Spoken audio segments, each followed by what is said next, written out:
Genesis 16. Now Sarai, Abram's wife, bare him no children.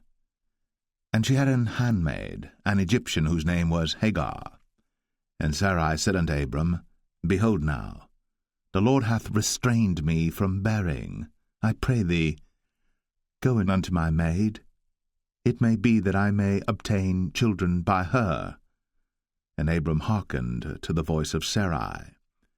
And Sarai, Abram's wife, took Hagar her maid, the Egyptian, after Abram had dwelt 10 years in the land of Canaan, and gave her to her husband Abram to be his wife.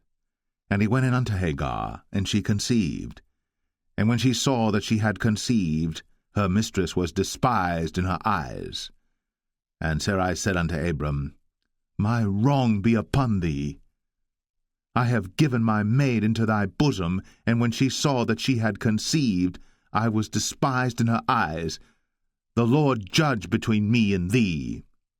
But Abram said unto Sarai, Behold, thy maid is in thy hand. Do to her as it pleaseth thee.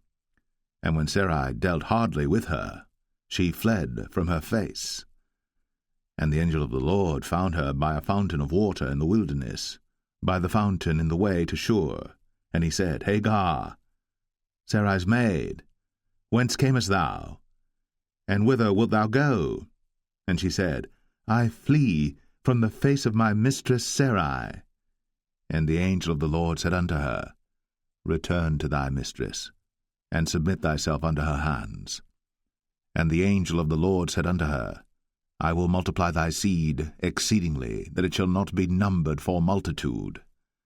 And the angel of the Lord said unto her, Behold, thou art with child, and shalt bear a son, and shalt call his name Ishmael, because the Lord hath heard thy affliction. And he will be a wild man, his hand will be against every man, and every man's hand against him. And he shall dwell in the presence of all his brethren. And she called the name of the Lord that spake unto her, Thou God seest me. For she said, Have I also here looked after him that seeth me? Wherefore the well was called Beer Lohai Roi. Behold, it is between Kadesh and Bered. And Hagar bare Abram a son, and Abram called his son's name, which Hagar bare, Ishmael. And Abram was 86 years old, when Hagar bare Ishmael to Abram.